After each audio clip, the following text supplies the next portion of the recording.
For today's video, tara samahan niyo ulit ako ngayon magluto ng isang mabilisang recipe. Ayan, potato recipe to guys. Yung lahat ng ingredients ko, ilalagay ko naman sa description ng video na to.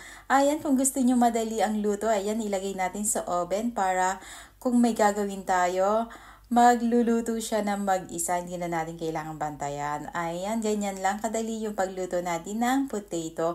Lagyan pala natin ng cover para mas mabilis siyang lumambot. At pagkatapos nito, mga 45 minutes, tanggalin natin yung cover para ibabalik uli natin para maging roasted naman yung ating potato.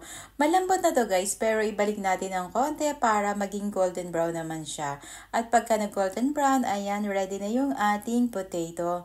Thank you for watching my videos. Sana magustuhan niyo ang mga videos at paki-follow and share na rin po. I-try nyo to at share na magugustuhan nyo. Masarap yung lasa nito. Thank you for watching.